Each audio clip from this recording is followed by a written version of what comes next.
Hello everybody and welcome to the plant maintenance demo of our enterprise asset management system for SAP Business One.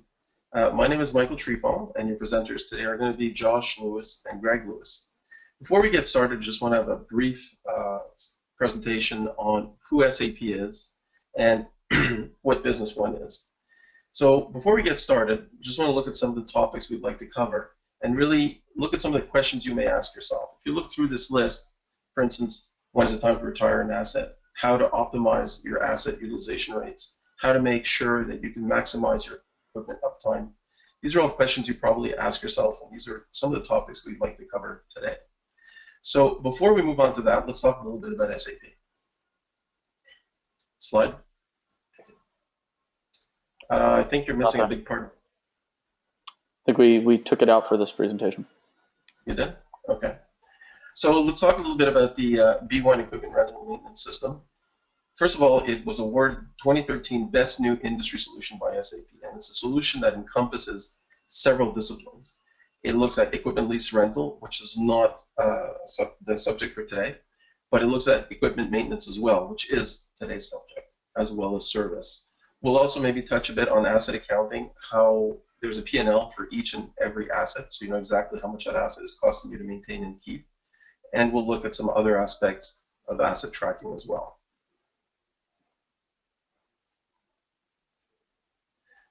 So one of the things to focus on today is that it is a complete enterprise solution, which eliminates siloed departmental operations.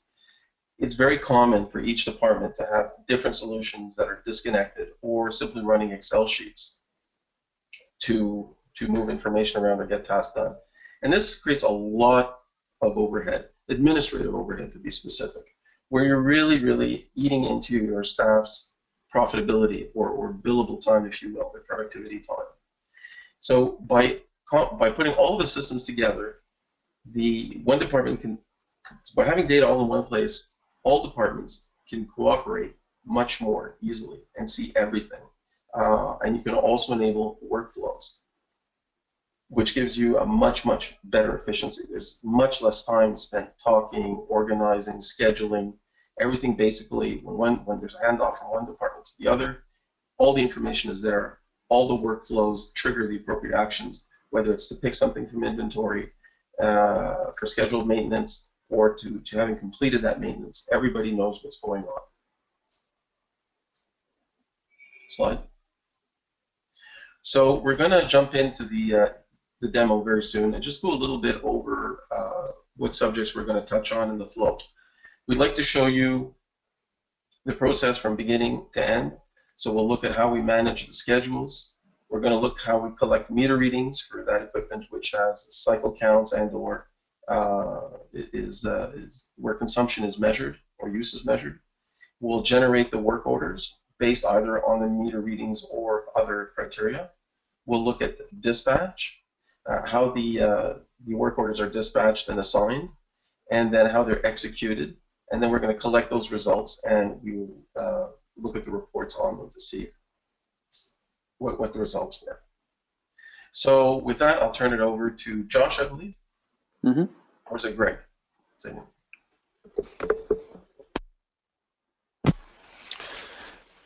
All right. So yeah. So what I'm going to do now is Michael just shared with everybody, kind of walk through that demo map that we have, which will, for most folks, is going to cover a typical process, or at least close to it, for the process of managing and maintaining both the equipment as well as the schedules and the meter readings and some of the peripheral parts that come with maintenance management. So you'll notice that we have a module right over here, right on the main menu, the equipment maintenance module. It has a few different options in here. The one we're going to focus on primarily today, or the two that we're going to focus primarily, are the maintenance work order and the generating maintenance scheduled maintenance work orders. First, before we go there, what I'd like to do is just give you a quick glance at this particular asset here. We're going to open up. You'll notice that the asset master form Asset Master Data Form is also on the main module. You can get to all of your asset information very easily. So let's see, is it going to let me type? There we go. All right, so what I'm going to do is just pull up an asset real quick. Very easy to do. Just put in the asset ID. I can search on any of these fields that were in yellow. And what I have here is a centralized view of all of the asset master information. I've got everything from when it was put into service, how much it cost. We can get into more of the usage. Is it being used in-house, or is it being used in some other capacity, like is it being rented or leased to a customer? We can see the status of it. This is actually being used right now. It's not idle or rented or leased, any number of different things. And by the way, all that can be set up and configured specifically to your particular setup. These are just how we decided to set it up for demo purposes. We can look and see the physical location of the asset. We can see who is in possession of this asset, the tax location even. So for tax purposes and that sort of thing, you can have that documented. And then we get into some more specific equipment related data. So where did we get it? Who's the manufacturer? The serial number for this item, the replacement cost. We also have our meter reading information in here as well, so we can see when the last meter was taken and what that value was.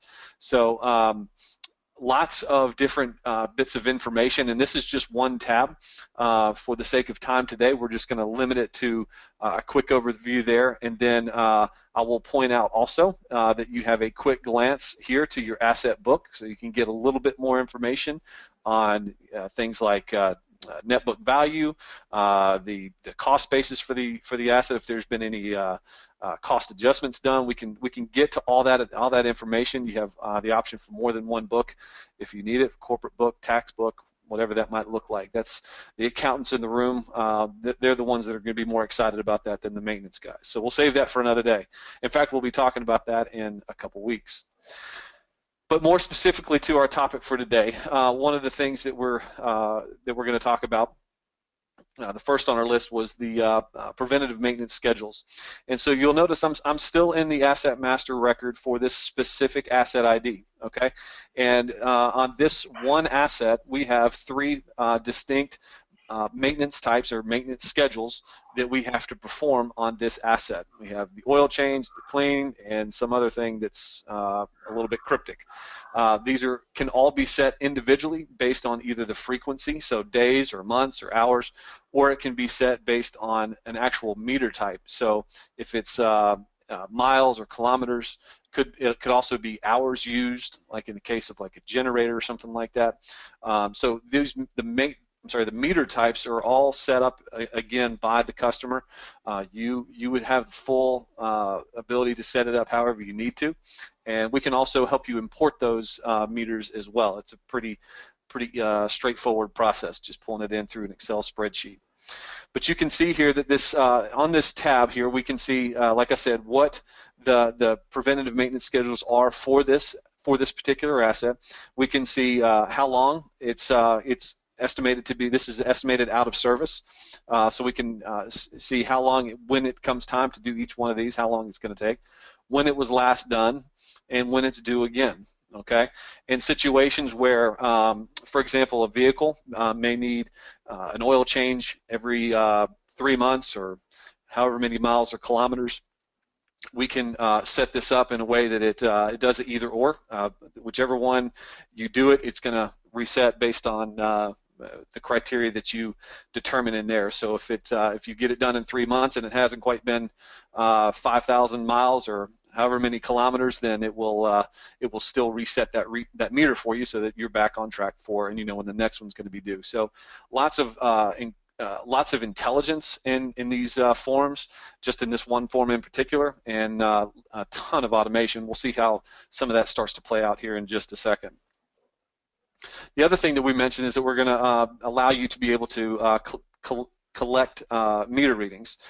So we can see here that the last meter reading on this one was done, looks like today, for a little over 4,000 units. So if we had if this was beyond a demo system, we would have the full history of readings, and we would be able to see a whole bunch of different information. And this form here can actually be tweaked a little bit to provide more information for your users. So if you need a little bit more detail than just these 5 columns, we can accommodate that as well. So you'll notice we have a button down here. Again, we have not left the Asset Master form, but we have a button down here, the meter reading form, and it just pops in here, populates some basic information for you. If you want to make any changes, you can, but doing a reading, all you do is just punch in the value and click add, and that will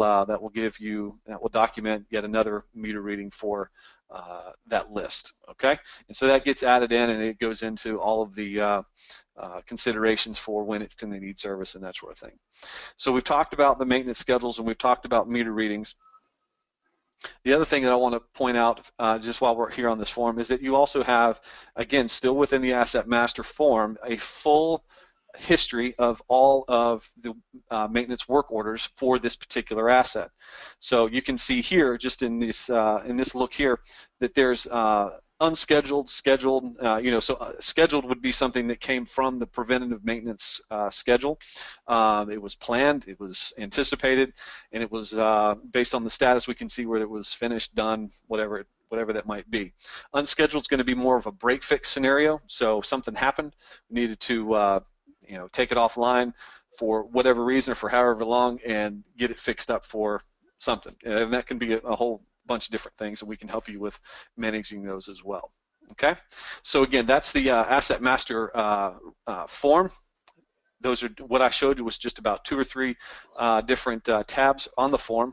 And so what we're going to do now is let me minimize this, and we're going to come down to the maintenance module again.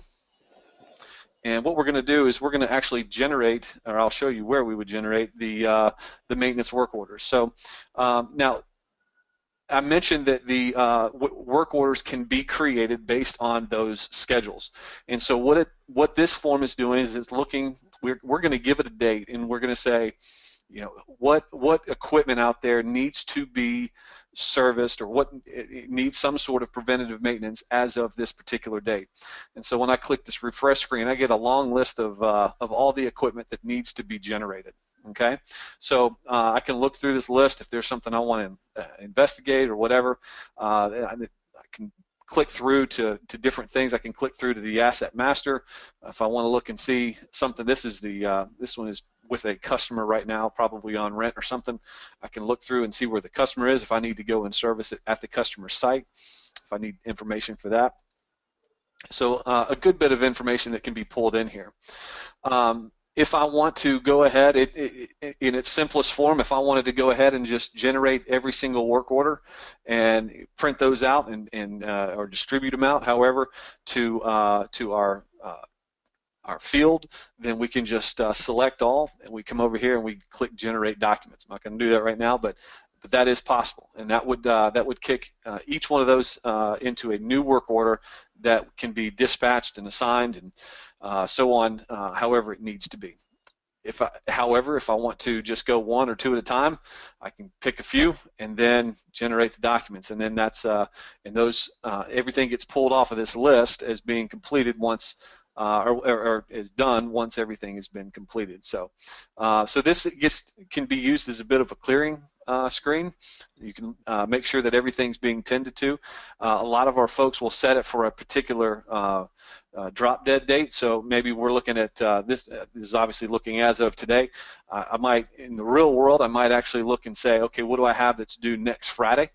And show me everything that has to be done next week. And so that gives us our workload for the week, and that can be done on a monthly basis, quarterly basis, however you want to do it. You just give it the date. Now, one thing to consider, and one of the huge values in being able to do this, is once we get these generated, now we can start to run some reports to know exactly how many hours and the estimated work time, wrench time that's going to be required for each of these jobs. So we can look forward to next week once all of these are generated and say, all right, between Monday and Friday, how many hours of labor am I going to need? And I can forecast and plan my workforce based on that figure. Okay, and obviously that doesn't take into account anything that's unscheduled, but over time you start to figure out your own internal algorithm, I guess, that'll help you figure out what you're going to need to do. So anyway, so that's where we would generate the work orders. From there, I'll pull up an actual work order. Let's pull up one that we've looked at before.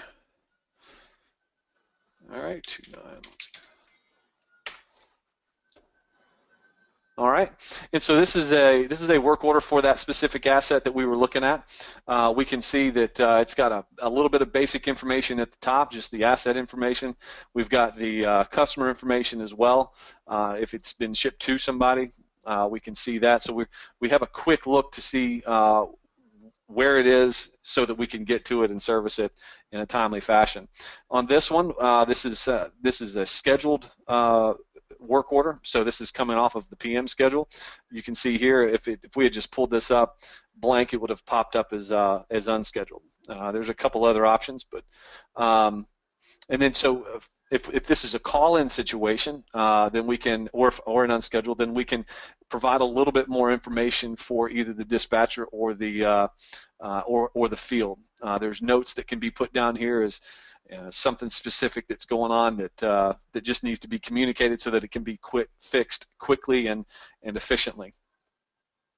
On here, we can also list the different types of service that need to be done. So if it's an oil change, a clean, whatever that cryptic one was, those can all be pulled into this work order, and they can all be done at the same time. Obviously, that's an efficiency thing. The last thing you want to do is pull a piece of equipment offline for 3 separate times. It's a lot of disruption, a lot of downtime. There's a lot of this stuff that could probably overlap, so doing it at the same time is going to obviously increase your efficiencies, reduce your downtime, and make sure that everything gets done in a timely fashion.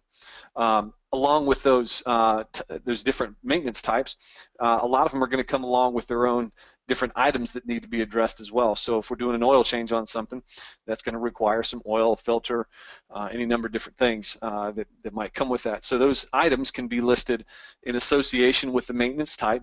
And then as if we need to purchase items, if it's something that we don't have enough of in stock, we can actually generate a purchase order inside of this work order. Or once we consume these 4.5 quarts of oil, we can actually issue perform a goods issue, and it will reduce our available stock by the 4.5 that we used. So all this is tied in nice and neatly to all different parts of SAP, be it the customer information, item codes, any number of different things. It's all tied in nice and neat so that so it's just a real seamless operation, just a perfect extension of SAP. So. Lots more information that's in here related to the actual time and how much, if we're looking at parts, how much did it cost? If we're looking at labor, how many hours did it take to perform that?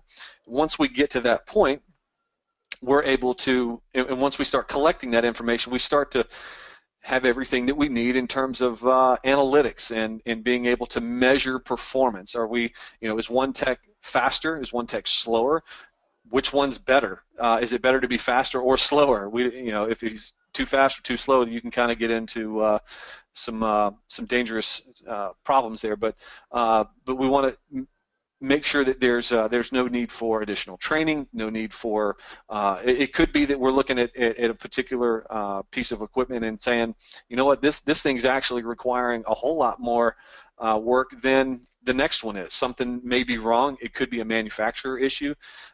There's just an endless amount of opportunities to collect and analyze the data that we just easily and naturally input into all of these work orders. So all that gets captured, all of it can be measured, all of it can be managed so that you are not only running more efficiently, but you have much more insight into what can be your best performing equipment and put your company a little bit further ahead. So I'm going to turn it back over to Greg. He's going to talk a little bit about some of the dispatch and execution side of this, and then we'll wrap up from there. Sure, thanks, Josh. So what I want to talk about is the next phase after this has all been set up and generated. You've seen how easy and integrated all of this has been up until this point, and now it comes time in the planner's schedule to manage when is it time, when's the best time for this work order to get completed, and really who's the best person for the job. And a lot of that comes down to really specific details, trying to figure out technicians' skill set, technician availability, potentially when this equipment is best to be offline, and resource availability as well. So what we've actually done is created a web-based platform for that scheduler to be able to come in and see what's been ready to assign and where everything needs to go. So we can see here all of the work orders that need to be assigned out to these technicians that are working today. So if we click on Alex Torres, we'll be able to see what's been assigned to Alex Torres and potentially what when he logs on, what he'll be able to need to do. So one of the cool things about this is the ability to automatically assign these tasks to whoever's best for the job. So like I said earlier, when the planner comes in here, they need to know who's available today, who has the skill set to complete this job, and who has the parts on hand potentially to complete this job, or any of the things that they may need to do. So what we have the ability to do, instead of sort of guessing and trying to figure it out on the fly, we've actually created a system that when you click and drag this card, it will tell you that Alex Torres is the best person for the job. Why? Because they're the default person for this piece of equipment. They have history with the equipment, they're on duty, they have the parts, and they're trained. So once we plop this into Alex Torres's day, we'll be able to click on his name, and once we do that, he'll be notified of what's been assigned to him. And you can see right here, this task is scheduled. Now this is fully integrated with the entire SAP ERP system. And so once we flip it over, we can see all of the tasks that you previously saw. The meter readings, all the things that need to be completed. He can come in here and mark them complete. He can add additional procedures while he's out there. He can punch in the actual amounts used, and again, collecting that meter reading. You always want to have that meter reading up to date. So we even collect, these are stock photos, but being able to just collect pictures while he's out in the field, and if you'd like, even collect a signature from somebody who needs to sign off on it. All of this is doable from inside of this system. Now for Alex Torres, what he's going to be able to see is actually a mobile solution built just for him. So if Alex Torres wants to log in, he'll be able to click here and just see all of that relevant information right here on the mobile device as well, which is all synced back directly to the dispatcher's board, so they're in constant communication, and synced back directly to the ERP. So say this is completed, then once we go back into the ERP, we'll be able to see once we refresh this that this work order has been completed right there. So everything is in constant sync with one another, and your technicians, your dispatchers, and then now your back office can take this and run all the analytics on completion time. How long did it take Alex Torres to get this job done? How is he as a skill set? Maybe in the future we want someone else doing that job, or maybe in the future we want to make sure that we have the resources available for him to do the job as best as possible. So with that, Josh, I will turn it back to you to go through how we will flow through the rest of the maintenance work order closeout process. And with that, Josh. All right. So yeah. So that kind of takes us from the what we've seen is the PM schedules and actually generating the work orders from all that, and then obviously we can collect meter readings along the way. We've generated the maintenance work orders, dispatched and execution. Thank you to Greg on that. And then so yeah. So now at this point it's just a matter of closing things out, and then we, like I said already, it's from there it goes into a see how we did kind of mode. So it's measuring the results. One quick note, just to back up half a step, you'll notice we had the meter reading on the asset master form. Also an easy button here on the maintenance work order as well, so that if the technicians are out, I think you saw it on Greg's form as well, but there's options to collect the meter reading from the work order as well. So a handful of different ways to get the information in so that it can be measured, tracked, managed, everything that needs to be done.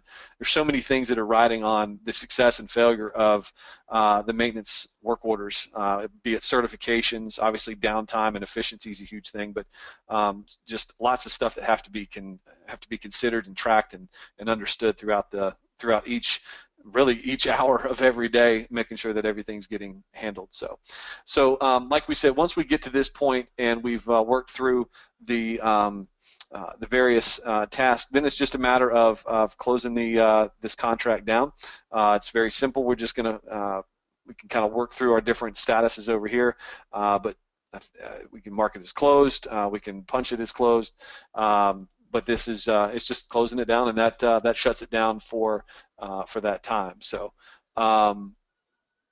obviously he's communicated over here. We can see his notes that it's completed, so we can go from there.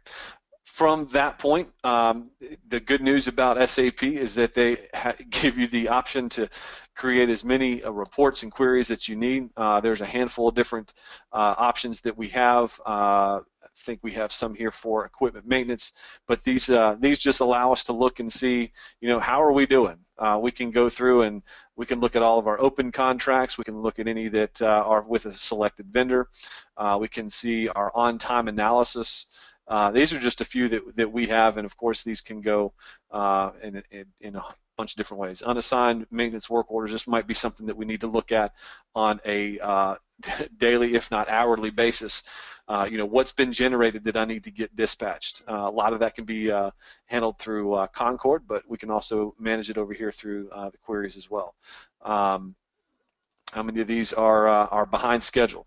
We can look and see how are we doing. These are probably top priority. It has a date required that's later than what we're comfortable with. So just lots of information that can be pulled from here and from throughout all SAP that's going to allow you to manage and run your business much more efficiently.